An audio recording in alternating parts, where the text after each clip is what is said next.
How Canadians govern themselves. There are three key facts about Canada's system of government. Our country is a federal state, a parliamentary democracy, and a constitutional monarchy. Caption: image of Queen Elizabeth II during the opening of the Parliament in 1957. Image of the Parliament Hill in Ottawa. Federal state. There are federal, provincial, territorial, and municipal governments in Canada. The responsibilities of the federal and provincial governments were defined in 1867 in the British North America Act, now known as the Constitution Act, 1867. In our federal state, the federal government takes responsibility for matters of national and international concern. These include defense, foreign policy, interprovincial trade and communications, currency, navigation, criminal law, and citizenship. The provinces are responsible for municipal government, education, health, natural resources, property and civil rights, and highways. The federal government and the provinces share jurisdiction over agriculture and immigration.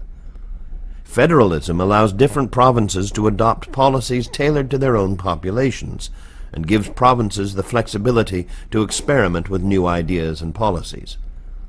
Every province has its own elected legislative assembly, like the House of Commons in Ottawa.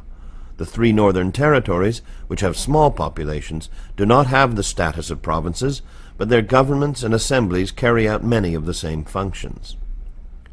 Parliamentary democracy. In Canada's parliamentary democracy, the people elect members to the House of Commons in Ottawa and to the provincial and territorial legislatures. These representatives are responsible for passing laws, approving and monitoring expenditures, and keeping the government accountable. Cabinet ministers are responsible to the elected representatives, which means they must retain the confidence of the House and have to resign if they are defeated in a non-confidence vote. Parliament has three parts: the sovereign, a queen or king, the Senate, and the House of Commons. Provincial legislatures comprise the lieutenant governor and the elected assembly. In the federal government, the Prime Minister selects the cabinet ministers and is responsible for the operations and policy of the government. The House of Commons is the representative chamber made up of members of Parliament elected by the people, traditionally every 4 years. Senators are appointed by the Governor-General on the advice of the Prime Minister and serve until age 75. Both the House of Commons and the Senate consider and review bills, which are proposals for new laws. No bill can become law in Canada until it has been passed by both chambers and has received royal assent, granted by the Governor-General on behalf of the sovereign. Living in a democracy, Canadian citizens have the right and the responsibility to participate in making decisions that affect them. It is important for Canadians aged 18 or more to participate in their democracy by voting in federal, provincial, or territorial and municipal elections. The following are the steps for the legislative process in Canada, or how a bill becomes law. Step 1 is called first reading. The bill is considered read for the first time and is printed. Step 2 is called second reading. In this step, members debate the bill's principle. Step 3 is the committee stage. At this stage, committee members study the bill clause by clause. Step 4 is the report stage. At this stage, members can make other amendments to the bill. Step 5 is called the third reading. At this stage, members debate and vote on the bill. Step 6 is the Senate stage. The bill will follow a similar process in the Senate. Step 7 is called royal assent. The bill receives royal assent after being passed by both houses. Constitutional monarchy. As a constitutional monarchy, Canada's head of state is a hereditary sovereign, a queen or king, who reigns in accordance with the Constitution, the rule of law. The sovereign is a part of Parliament, playing an important non-partisan role as the focus of citizenship and allegiance, most visibly during royal visits to Canada. Her Majesty is a symbol of Canadian sovereignty, a guardian of constitutional freedoms, and a reflection of our history. The royal family's example of lifelong service to the community is an encouragement for citizens to give their best to their country. As head of the Commonwealth, the sovereign links Canada to 53 other nations that cooperate to advance social, economic, and cultural progress. Other constitutional monarchies include Denmark, Norway, Sweden, Australia, New Zealand, the Netherlands, Spain, Thailand, Japan, Jordan, and Morocco. There is a clear distinction in Canada between the head of state, the sovereign, and the head of government, the Prime Minister, who actually directs the governing of the country. The sovereign is represented in Canada by the Governor-General, who is appointed by the sovereign on the advice of the Prime Minister, usually for 5 years. In each of the 10 provinces, the sovereign is represented by the Lieutenant Governor, who is appointed by the Governor-General on the advice of the Prime Minister, also normally for 5 years. The interplay between the 3 branches of governments, the executive, legislative, and judicial, which work together but also sometimes in creative tension, helps to secure the rights and freedoms of Canadians. Each provincial and territorial government has an elected legislature where provincial and territorial laws are passed. Depending on the province or territory, the members of the legislature are called members of the Legislative Assembly, or MLAs, members of the National Assembly, or MNAs, members of the Provincial Parliament, or MPPs, or members of the House of Assembly, or MHAs. In each province, the Premier has a role similar to that of the Prime Minister in the federal government, just as the Lieutenant Governor has a role similar to that of the Governor-General. In the 3 territories, the Commissioner represents the federal government and plays a ceremonial role. Caption: Image of the Governor-General, David Johnston, Canada's 28th Governor-General since the Confederation. Canada's system of government. Parliament is comprised of 3 elements: the sovereign, who is represented in Canada by the Governor-General, the Senate, which is appointed on the Prime Minister's recommendation, and the House of Commons, which is elected by voters. The 3 branches of government are the executive branch, the legislative branch, and the judicial branch. The executive branch consists of the Prime Minister and the Cabinet. The legislative branch consists of the Parliament. The judicial branch consists of the different levels of courts in Canada. At the highest level, there is the Supreme Court of Canada, which consists of 9 judges that are appointed by the Governor-General. The Federal Court of Canada and the provincial courts are also part of the judiciary. Federal elections. Canadians vote in elections for the people they want to represent them in the House of Commons. In each election, voters may re-elect the same members of the House of Commons or choose new ones.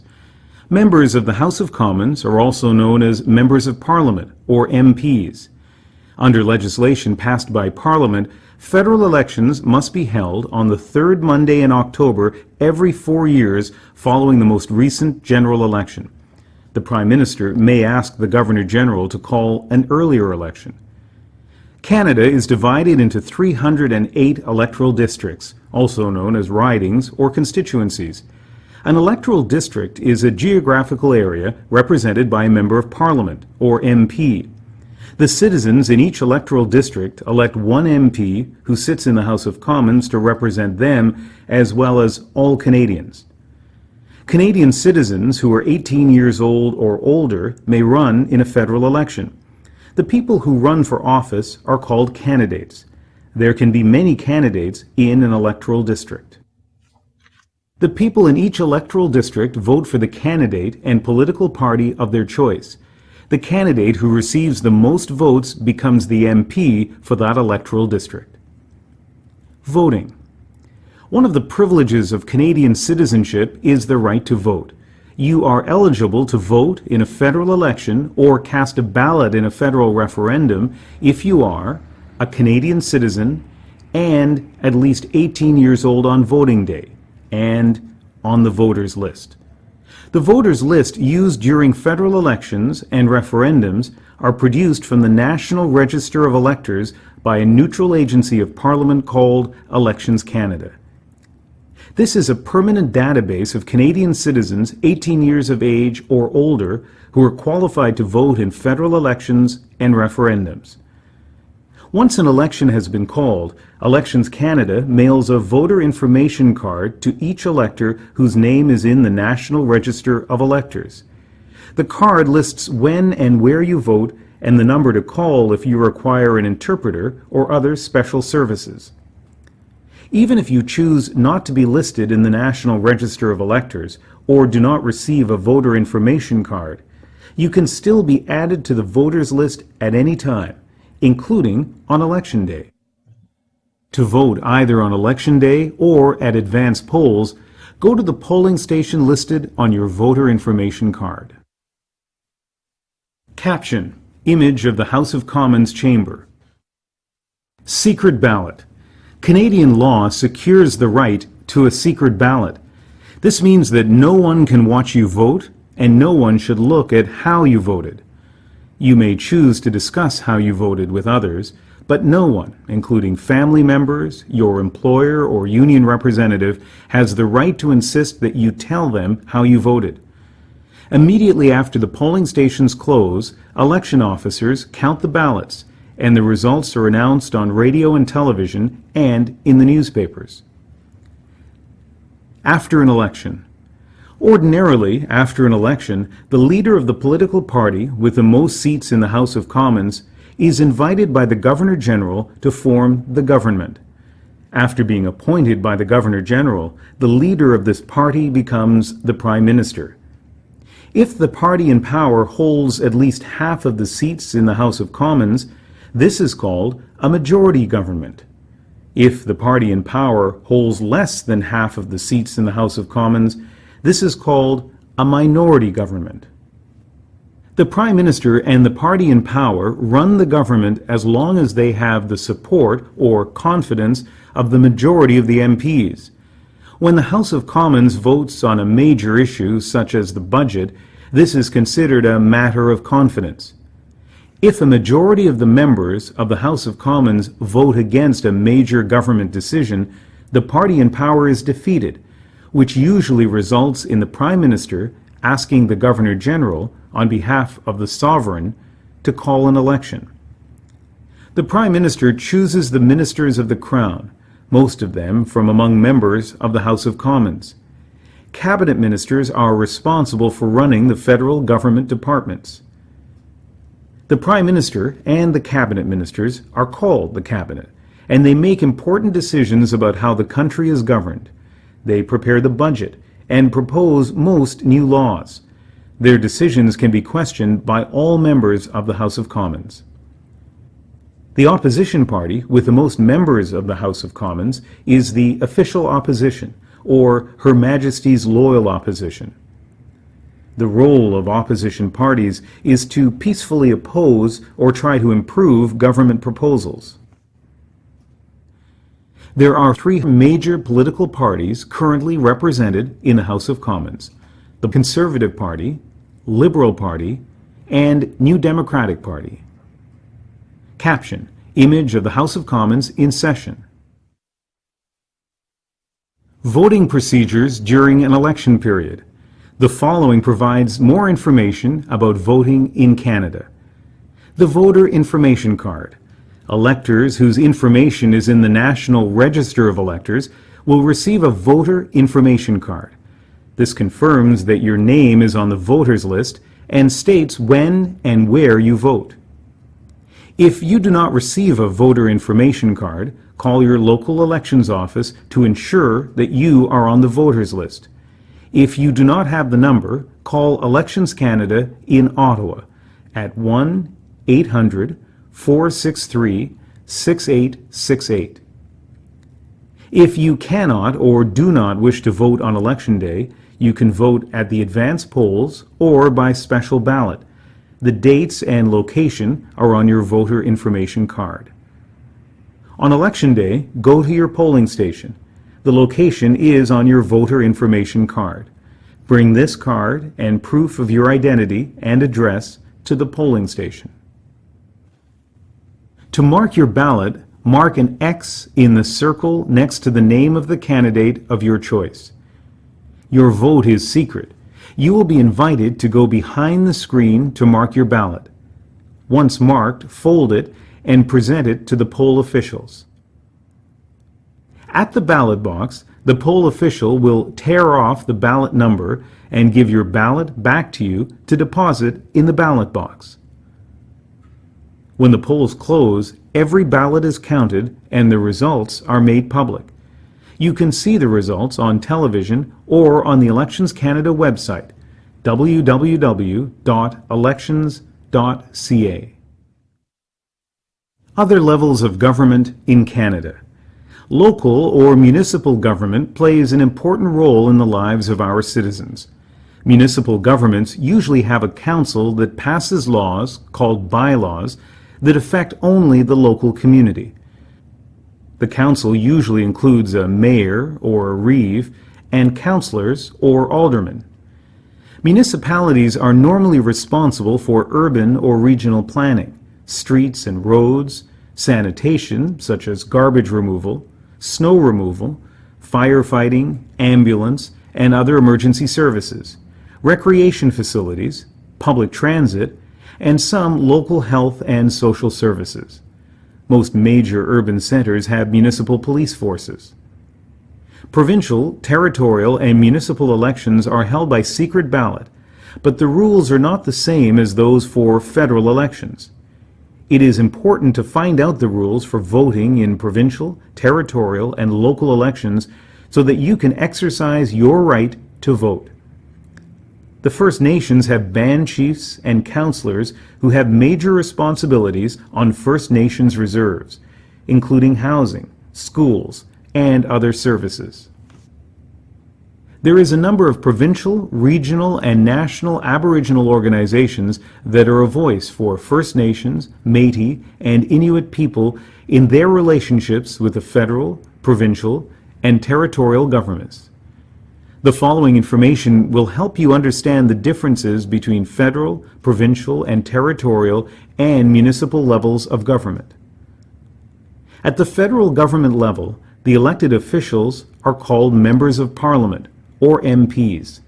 Some responsibilities at this level of government include national defense, foreign policy, citizenship, policing, international trade, criminal justice, Aboriginal affairs, immigration, agriculture, environment. Of these examples, immigration, agriculture, and the environment are shared responsibilities with the provincial or territorial level of government. At the provincial or territorial government level, the elected officials are called one of the following titles, depending on the province or territory: members of the Legislative Assembly, or MLAs, members of the National Assembly, or MNAs, members of the Provincial Parliament, or MPPs, or members of the House of Assembly, or MHAs. Some responsibilities at this level of government include education, healthcare, natural resources, highways, policing in Ontario and Quebec, property, and civil rights. At the municipal or local government level, the elected officials are called councillors or aldermen, and the senior elected official is called a mayor or reeve. Some responsibilities at this level of government include social and community health, recycling programs, transportation and utilities, snow removal, policing, firefighting, emergency services. Caption: Image of the Provincial Assembly in Charlottetown, Prince Edward Island. How much do you know about your government? The following are some questions that you can use to test your knowledge about your government. At the federal government level, who is Canada's head of state? What is the name of the representative of the Queen of Canada, the Governor General? What is the name of the Prime Minister, the head of government? What is the name of the political party in power? What is the name of the leader of the opposition? What is the name of the party representing Her Majesty's loyal opposition? What are the names of the other opposition parties and leaders? Who is your Member of Parliament, or MP, in Ottawa? What is your federal electoral district called? At the provincial government level, who is the Lieutenant Governor, the representative of the Queen in your province? Who is your Premier or head of government? What is the name of the provincial party in power? What are the names of the provincial opposition parties and leaders? Who is your provincial representative? At the territorial government level, what is the name of the commissioner who represents the federal government in your territory? What is the name of the premier? What is the name of your territorial representative? At the municipal government level, what is the name of the municipality where you live? Who is the head of the municipal government, mayor or reeve? Caption: Image of the Quebec City Hall, constructed in 1895 to 1896.